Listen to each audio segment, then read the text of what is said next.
Hey everyone, welcome to the show. Great to be here. Imagine your entire world, everything you know, everything you love, just systematically torn away, simply because of who you are. It's almost impossible to truly grasp, isn't it? It is. And that raw, visceral experience of loss and, well, the desperate fight to survive, to reunite with loved ones, that's really at the heart of our deep dive today. We're exploring a true story. It's deeply rooted in historical events, specifically the uh, devastating impact of the Holocaust on one Jewish family. Exactly. So if you're compelled by stories of resilience, against unimaginable odds and the enduring power of family bonds, then please do hit that like button. And subscribe. We do more in-depth explorations like this regularly. Today, we're immersing ourselves in I Will Come Back For You by Daniel Hunn and Rachel Stanion. You'll find the Amazon link for it down in the description. And this book, it's really something else. It's far more than just, a list of historical facts. It's a deeply personal, very moving narrative. Yeah, resilience, the agony of separation, those unbreakable family ties. Exactly. And it all comes through this extraordinary collection of letters and personal documents. It's like having a direct line. To their intimate thoughts, their experiences, people who actually lived through it. Yeah, it gives you such a powerful, intimate perspective on the personal devastation of a world at war. Okay, so let's unpack this. Our mission for this deep dive is to trace the incredible journey of Manfred Gans. He was a young Jewish man from Borken in Germany. And we're using his own words, primarily. His letters, diary entries, other personal papers. Right. To understand his life, first as a refugee in England, then his courageous service in the British Army's Secret 3 Troop. A unit mostly made up of Jewish refugees like himself. And then his desperate search for his parents after the war, and finally that incredibly moving reunion after their imprisonment in Theresienstadt. And central to all this, as you mentioned, is this amazing collection of letters. Over 1,000 of them exchanged between Manfred and Anita Lamb. Over more than a decade. It forms this really personal thread through the whole story. What's so compelling about using these sources, I think, is the immediacy. You're not just reading analysis. No, you're getting firsthand accounts from a young man navigating, well, things we can barely imagine. It really offers an intimate window, doesn't it? It does. So, let's take it back. Back to the beginning. In Borken, Germany, we meet the Gans family.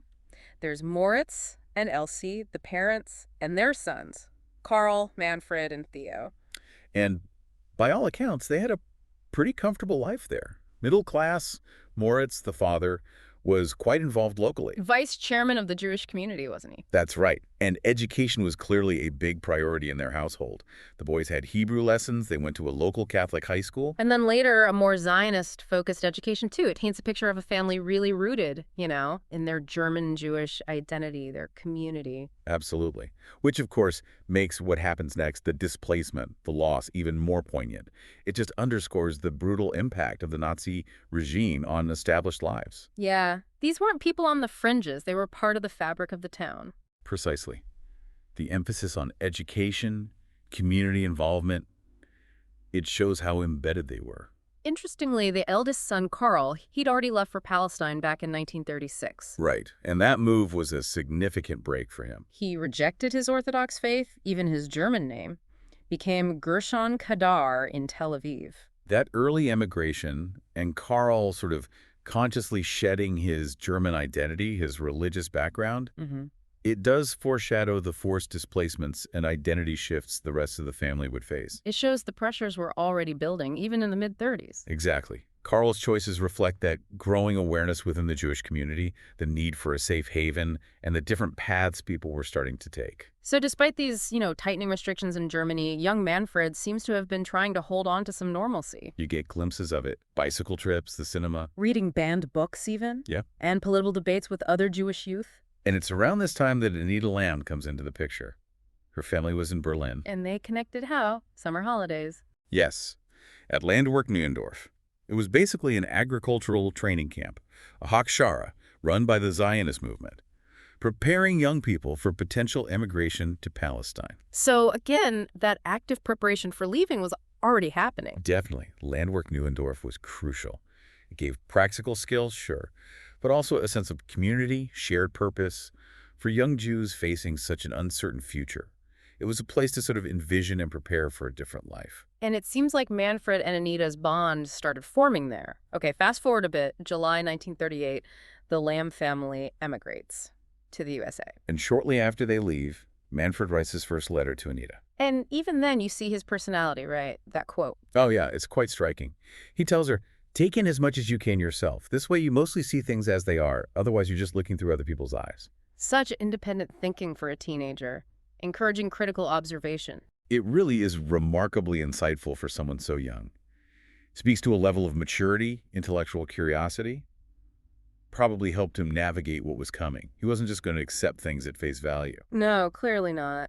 And then, just days after Anita's family left, Manfred himself is off to England. Ostensibly to learn English for a boarding school near Berlin. Right, the official reason.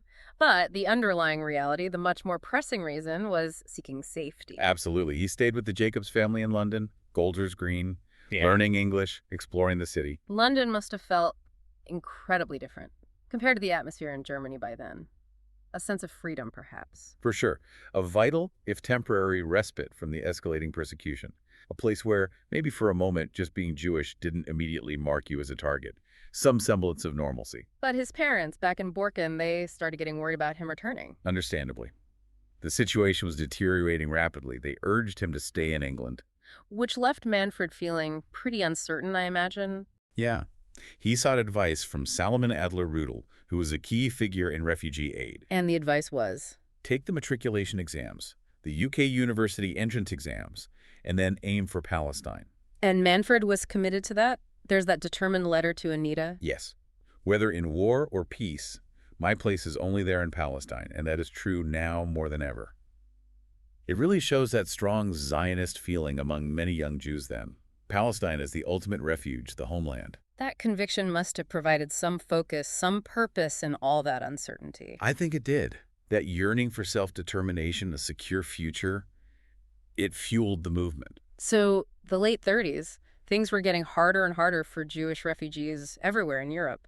The story of the MS St. Louis comes to mind. A terrible example, yes. Denied entry everywhere.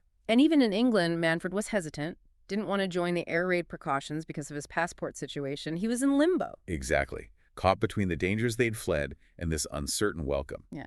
Meanwhile, back in Germany, post-Kristallnacht. The Nazi grip tightened dramatically. Brutal new restrictions, more violence. It underscores the desperation, the shrinking options, the bureaucratic walls refugees faced. But then some potentially good news for the family. Manfred's younger brother, Theo. Ah, yes, Theo managed to get out. In August 1939, just before the invasion of Poland, he came via the Netherlands with their cousin Richa. And Manfred met them. Yes, Manfred met them in England. A small measure of family safety, at least. But even then, Manfred's diary, it shows such mixed feelings. That entry is so poignant. I'm so free here at only 16 years old. No one cares what I do or don't do. Life here without friends makes you as hard as nails. That paradox, right? Freedom, but intense loneliness. It captures the refugee experience so powerfully. That relief alongside profound isolation, the emotional burden of being uprooted. And then, incredibly, his parents, Moritz and Else. Incredibly narrow escape. They managed to get out of Borken also in August 1939, reached the Netherlands just as war was breaking out. They actually heard the news of the war starting on the radio there. Yes. Their last-minute escape just highlights how fast that window was closing for Jews trying to flee Germany. So close to being trapped. Right. Which brings us into the war years themselves, 1940 to 45. And Manfred's life takes another, well, unexpected turn. Totally unexpected. After France falls in May 1940, he's interned on the Isle of Man. As an enemy alien. Can you imagine? Fleeing the Nazis, only to be locked up by the British as an enemy alien. It's a stark reminder of the fear and suspicion during wartime. Illogical, unjust policies. Though surprisingly, there seems to have been some intellectual life in the camp. Yes, lectures, studying the Torah. Manfred took part. It speaks to that human need for meaning, connection, even in confinement. But his diary also hints at darker things. A suicide mentioned, admission to PC, whatever that meant. The stress must have been immense. Undeniably. After internment, he tried to join the RAF as a pilot. But that didn't work out. No, rejected. He ended up in the Pioneer Corps. Non-combatant unit, he found it very restrictive, unfulfilling. But then, late 1942, another dramatic shift. Recruitment into 3 troops. The Inter-Allied Commando. This highly secret unit, mostly German and Austrian Jewish refugees. Whose language skills, their understanding of the enemy were invaluable for intelligence, special ops. And the secrecy was absolute, because if they were captured, Certain execution under Hitler's Commando befell, the order to kill all Allied commandos. They had to completely abandon their old identities. there's that story from training in Aberdovi about the uninvited guest. Illustrates just how serious it was. Life or death. And Manfred, later on, apparently really disliked fictional portrayals like Inglorious Bastards. Yes, he felt they misrepresented why they were really there. It wasn't about revenge, he felt. It was about intelligence, combat, ending the war. Their training must have been intense. Aberdovi. Rigorous physical combat skills for these dangerous missions. Extremely demanding, yes. And through all this, Manfred and Anita kept writing. Though Anita used a different name at first. Joe. Yes, and a friend's address. Yeah. She was worried her mother wouldn't approve of the connection. But Manfred found out eventually. He did. And his reply is quite lovely, very reassuring. I hope you are not too disappointed that Joe and Anita are the same person. Shows the strength of their bond. That correspondence was clearly a lifeline for both of them. Emotional support, connection, across all that chaos and distance. Absolutely vital. But while Manfred was training and preparing, 1943 brought terrible news for his parents. They wrote that poignant letter longing for their sons on their birthdays. And then, that same year, forced relocation from Zandvoort, trying to hide in Marsum, betrayal. Betrayed by people they sought refuge with. Yes. And then deportation, first to Westerbork, then Theresienstadt in June 43. Just devastating, their journey into the Nazi camp system. Such a brutal contrast to that hopeful letter. It really underscores the relentless, systematic persecution. Yeah. And the betrayal highlights the pervasive dangers, even from potential saviors. Meanwhile, Manfred is in the thick of the fighting, D-Day landings. With no 41 Royal Marine Commando. And during the capture of that German radar station near Duvla-de-Livrande. He used his German, didn't he, to command the surrender. He did. It's a powerful symbol, isn't it? Using his former mother tongue against the enemy. The personal stakes for these refugee soldiers. Yeah. And his direct contribution to a strategic objective. Incredible courage. And always facing that threat from the Commando Befehl. Always. Later, he served as an interrogator. Yeah. German prisoners. And one encounter really affected him. A young Nazi. Yes, a young, fanatical one. He wrote to Anita about it. Seeing the boy's picture of home, his girlfriend. I couldn't help reflecting on the tragedy of it all, and I felt very depressed for some time afterwards. Shows the psychological impact, even fighting the perpetrators. That underlying empathy. It does. And he was grappling with faith, too, around this time. Question religion in the face of all that. Fighting does, of course, make a man more religious. But that's exactly what makes me doubt the truth of religion. It too much looks like a product of fear, a timeless struggle. Yeah. So while Manfred's fighting in Europe, Anita's in New York, studying, keeping that connection alive through letters. Expressing hope the war would end in 44. Manfred goes on to the invasion of Walcheren in the Netherlands, gets injured there. But continues working as an interpreter. These commandos had such diverse, dangerous roles. Frontline combat, essential support. And constant reminders of the human cost, that story in Brussels. The Jewish cafe, having to tell them his comrade, Robert Hamilton, had been killed. Stark personal losses. And there's an interesting contrast in their letters around this time, too, about European Jews wanting to return to Germany. Manfred mentions hearing this, but Anita feels very strongly they deserve a safe, new home. Her quote is powerful. I assure you that I feel very, very strongly for these people. They are one of us, and that link cannot be broken. That solidarity, that desire for real security after the trauma, it's so clear. You understand why returning felt impossible for many. Towards the end of 44, Manfred gets a bit of a respite. In Milberg, yes, working on rebuilding dikes in the Netherlands. Essential work. But still dangerous, that dark humor among the comrades. Toasting during shelling. Well, here's to us. Grim humor is a coping mechanism, I suppose. Then, early 45, back to England to train recruits. But his mind is on his parents. Increasingly so. He finally gets permission to visit Borken, his hometown. His devastated hometown. He arrives on Pesach, Passover, in March 45. The timing. Passover, the festival of liberation. And he sees this utter devastation. His description, Germany, 1945 style. Must have been deeply unsettling, confronting it all firsthand. And Ida, back in her letters, she pushes back against his perhaps more fatalistic view on anti-Semitism. So he refuses to give up hope? Still, I refuse to give up the struggle, because what else is there to life for but happiness, and what is happiness but a state of well-being and security? Just remarkable resilience. Truly. Okay, so now we need to understand what Moritz and Else went through. Theresienstadt. Before Theresienstadt, they were briefly in Bergen-Belsen. They got transferred in January 44, partly because Moritz was a decorated WWII veteran, a privilege that still meant horrific conditions. Moritz's diary describes the transport. Chillingly. A visceral account of the dehumanizing journey within the Nazi system. And Theresienstadt itself. The Nazi propaganda. The model Jewish city. A complete facade. Wow. Staged Red Cross visits, propaganda films, Yeah. while behind the scenes. Deportations to Auschwitz were happening in autumn 44, but Moritz and Else were spared that temporarily. Yes. Then, spring 45, the war ending, a fragile hope starts to grow inside the camp. But the final days were still chaotic. Extremely. Hand over to the Red Cross, but fighting still going on right outside the gates, even after the official surrender. Survival was precarious right until the very end. And then, May 1945, Manfred makes the journey to Theresienstadt. Finally, the reunion with his parents. In the Hamburg barracks, hearing their accounts, the overcrowding, no privacy, horrors we can't fathom. His diary entry. What a misery. I could cry all night. As father said, we can never pay them back. The sheer weight of their suffering hits him. And even then, he undertakes a mission for Princess Juliana to help Dutch Jews still there. Yes, his commitment to helping others didn't stop. An incredible sense of responsibility. So, post-war, Moritz and Else are released. They make it to Eindhoven in the Netherlands. And Moritz's diary again. That simple entry. Sleeping in freedom again for the first time and in a bed speaks volumes. Just the basic comforts meaning so much after everything. Absolutely. Manfred visits them there, brings German chickens for Sabbath, a deeply symbolic gesture. He also searches for his Oma Bertha in Friesland, though we don't learn her fate from these sources, sadly. No. Manfred himself continues the service. British military government.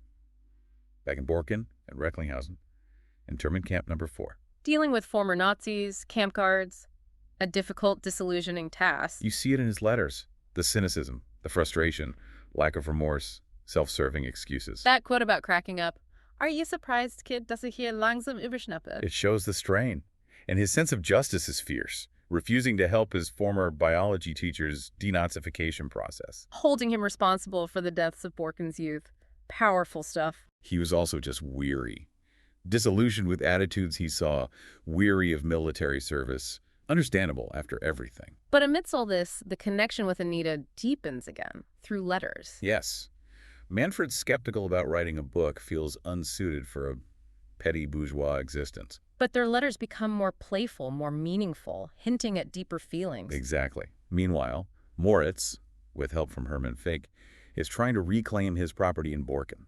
An arduous process. And he and us are planning to emigrate. To Palestine, yes. To join Karl. Manfred, meanwhile, he needs a fresh start. Civilian life, Manchester, university studies. He writes about not wanting to tie himself to any country, excited about starting anew. And then Anita gets a temporary visa for Britain. Plans are finally made to meet in London. Manfred's anxious, isn't he? Worried he might disappoint her after all this time apart. Shows his vulnerability. After 8 long years. And then, March 1947, Anita travels across the Atlantic. The reunion. Southampton. Finally together again. And briefly, the epilogue tells us they did marry, built a life together. Yes. And they returned to Borken in 1988 with other former Jewish residents. An emotional visit, the town confronting its past, that Hebrew song, the memorial plaque. We let it happen and thought not of the consequences. Have we learned from it? A powerful inscription. Sadly, Anita passed away in 1991. But Manfred kept returning to Borken annually, speaking to students, forming new connections, sharing his story. And then, 1999, the 3 troop veterans reunite in Aberdovey, a memorial dedicated, remembering their service. Bringing things full circle, in a way. Acknowledging those bonds forged in war and the importance of remembering. Well, thank you so much for joining us for this deep dive into Manfred Gans's extraordinary life and experiences. It's a story that stays with you. It really does. We encourage you, listening, share your favorite moment from his story, or maybe a detail that particularly resonated with you down in the comments. Let's keep this important conversation going, and please do share this deep dive with anyone you think might find it meaningful. Manfred's story, pieced together so carefully from the fragments of his past, it's just such a powerful testament. to the resilience of the human spirit, the enduring strength of love, family, even in the absolute darkest times. It really makes you think, doesn't it? What does it truly mean to rebuild a life, not just from, physical ruins, but from those deep scars of trauma and loss? Exactly. And how do we ensure that these vital lessons from the past are never forgotten? That they continue to inform our present and maybe help shape a more compassionate future? Lots to think about.